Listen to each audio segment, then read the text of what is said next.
All right, ever catch yourself like, man, if I only had that car, you know? Oh, totally. Like, then I'd be successful. Yeah. Just me. I've been there. Okay, well, picture this. Picture this. Fresh out of college, I'm a valet in LA. Oh, wow. Ferraris, Okay. Lamborghinis, you name it. Nice. They were pulling up practically every minute. I bet. And I'm getting sucked into this idea that those cars equaled making it. The allure of those status symbols is powerful. Seriously. Right. But here's the kicker. I never actually paid attention to the people driving those cars. Interesting. It was the idea of the car. Right. The look at me now fantasy playing in my head. Right. And that, my friend, is Morgan Housel's Yeah. whole point in the psychology of money. It's such a good book. Our brains and bank accounts. Yeah. Totally different playing fields. Totally. It's less about spreadsheets and more about what's going on inside our heads when we think about money. Ready to dive into that? Oh, yeah.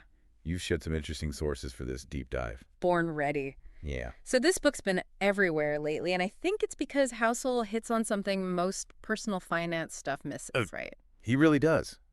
He flips the script. Yeah. It's not that, IQ points or knowing fancy formulas don't matter. Right. But they're not the primary drivers of financial success. Right. It's our behavior, how we think about money, the emotional baggage we bring to decisions, that often irrational gut feeling. That's where the magic of the disaster happens. Makes total sense. Like, I remember my grandpa, who lived through the Depression, trying to get him to invest in anything riskier than government bonds was like talking to a brick wall. And that's precisely what Housel nails with his chapter, No One's Crazy. Right. We form these deep-seated money beliefs based on this tiny, tiny sliver of history we've each lived through. Okay. Your grandpa's experience during the Depression. Right. Created a money script for him. Yeah. A belief that the market was this terrifying, unpredictable beast. Yeah, and for him, that script probably helped navigate his financial world. Exactly. Even if it meant missing out on some bigger gains. But it makes me think about all those times I've seen super smart people disagree vehemently about investing. Right. It's not always about being the smartest person in the room. Right. It's about those ingrained beliefs. Right. Housel talks about research showing that people's risk tolerance is more correlated with when they were born than their actual financial knowledge. You're kidding. Yeah. So, like, someone who came of age during the dot-com boom might be more inclined to take risks. Yes. Simply because that's what they experienced. Precisely. Their money memories are from this time of rapid growth. Yeah. Tech stocks skyrocketing. Yeah. It shapes their perception of how markets behave. Okay. Often more than any textbook ever could. Fascinating stuff. Okay, so our past plays a huge role. But let's talk about another big factor, luck. Oh, yeah. Housel doesn't shy away from that, does he? Not at all. Okay. He uses Bill Gates, arguably one of the most famous entrepreneurs of our time, to illustrate this very point. We all know the story. Yeah. Gates, the coding whiz kid, co-founds Microsoft, becomes one of the richest people on earth. Classic tale of talent and hard work. Sure, on the surface. Okay. But Housel digs deeper. Okay. Pointing out that Gates attended this elite private school. Okay.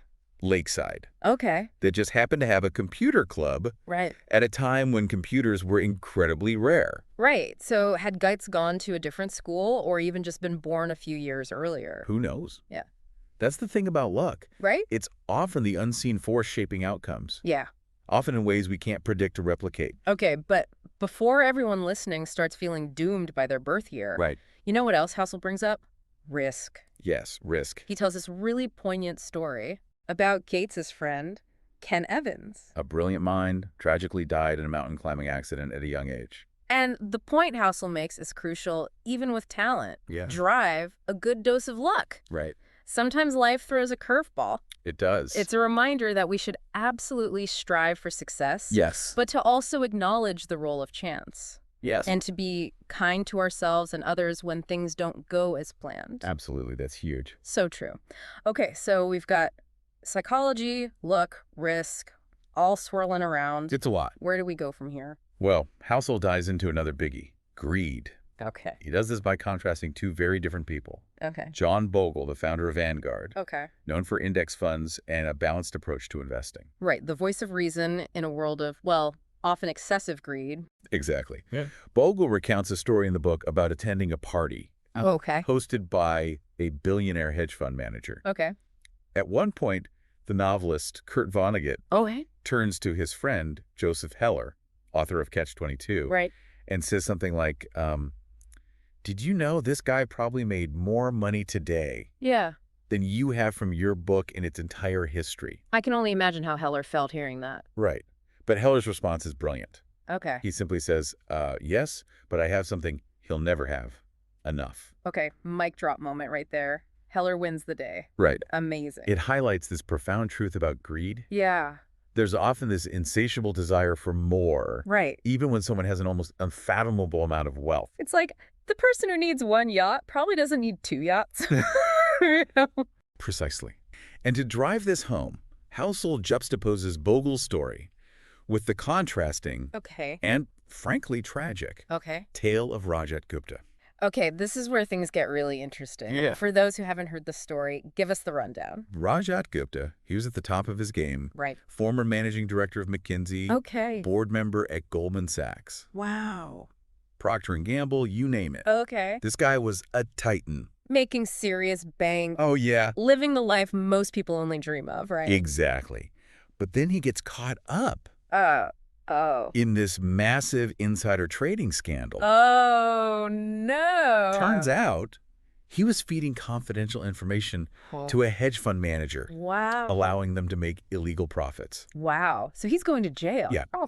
The truly wild part is Gupta wasn't doing this out of desperation. Right. His net worth was already over $100 million. Hold up. He threw away his reputation his entire career. I know. For, what, a few more million? Yeah, it's crazy, right? It seems insane. And that's Housel's point. At a certain level, okay, money stops being about meeting your needs for some. Yeah. It becomes this insatiable quest. Okay. Driven by ego, status, maybe needing to prove something to the world. Wow. Or even to themselves. Which, ironically, often leads to them losing it all. Like Gupta. Exactly. Reminds me of that greed is good speech from Wall Street. Oh, yeah. So seductive, but ultimately destructive. Perfect analogy. Uh-huh. That desire for more, even when you have enough, can be a slippery slope. Yeah. This chapter really got me thinking, what am I really chasing with my finances? What does enough look like for me? Deep stuff. Yeah. Okay, let's shift gears a bit. Another big theme in the book is the power of compounding. Yes. I have a feeling Housel has a more interesting take on it. Oh, he does. Than the usual start young lecture. Oh, absolutely. Okay. He uses this brilliant analogy about ice ages to illustrate how compounding actually works, rather than just showing us charts and graphs. Okay, ice ages in investing, I'm all ears. So picture this. A summer rolls around, that's just a smidge cooler than average. Okay. No big deal. Okay. But yeah, maybe a little more snow stays up in the mountaintops. Okay. Next summer, same thing, slightly cooler. Okay. A bit more leftover snow. This tiny, almost unnoticeable change year after year. But over time, those little accumulations start to have a huge impact. Okay. They reflect more sunlight, cooling the planet further. Yeah. And bam. Yeah. What started as a barely cool summer snowballs into a full-blown ice age. Whoa. Okay, so you're saying even small, seemingly insignificant actions, when repeated over time, can lead to these massive results. Exactly. Just like you wouldn't expect to see giant ice sheets after 1 year of slightly cooler summers, wealth takes time to compound. It's not about getting rich quick. It's consistency over decades. That's way more compelling than looking at a spreadsheet. Instead of trying to hit a home run every time, just focus on getting on base consistently. Exactly. Let those consistent actions, like regular investing, work their magic over time. Makes sense. But Housel also points out there's a big difference between getting wealthy and staying wealthy, Huge difference. He contrasts two investors from the 1929 crash to highlight this. Jesse Livermore and Abraham Germansky. Okay, set the stage for us. Roaring 20s are in full swing. Yes. The market is on fire. Everybody's partying. Everyone thinks it'll last forever. And then crash. Exactly. Livermore, already a legendary trader at that point, sees the crash coming. Okay. He shorts the market, bets against it. Wow. And makes an absolute fortune. Timing is everything, right? Being in the right place at the right time. Right. He becomes one of the richest men in the world. Jeez. Practically overnight.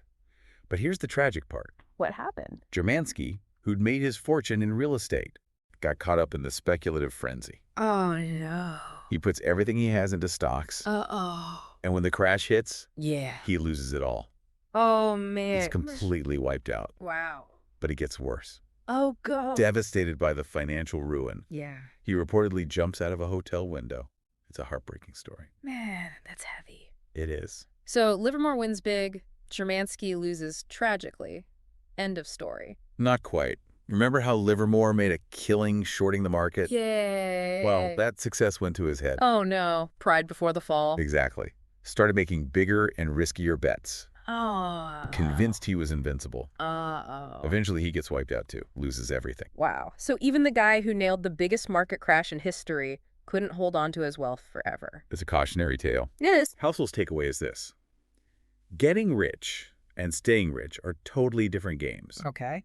Getting rich often involves risk, boldness, maybe even a bit of recklessness. Right. Staying rich. Yeah. That takes frugality, discipline, okay, and a healthy dose of paranoia. Which, let's be honest, doesn't sound quite as exciting. No, it doesn't. But I guess it's essential if you want to keep what you've earned. It is. It's about playing the long game. Okay. Housel says that once you've reached a certain level of financial security, Okay. your focus needs to shift from accumulating more Okay. to preserving what you have. Right. That often means being more conservative. Okay. Being okay with missing out on some gains to avoid big losses. So it's less about chasing the next hot stock tip. Right. And more about building a solid foundation. Exactly. Living below your means. Right. Focusing on slow, steady growth. Yeah. It's about playing the game in a way that lets you stay on the field. Right.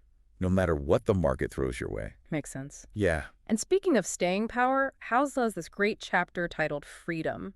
Yes. This one really resonated with me, especially thinking back to my valet days. It challenges the whole idea of what wealth really means. Right. Remember wanting that fancy car. Oh, yeah, that Porsche 911 was calling my name. But as you realized, it was about the image. Right. About what you thought it would say about you. And the funny thing is, I never even paid attention to the people driving those cars. That's so funny. It was all about me, me, me. That's human nature. We want wealth to signal something to others. Right. Status, success, you name it. But Housel highlights research that suggests happiness with money isn't about what you can buy, but the control it gives you over your time.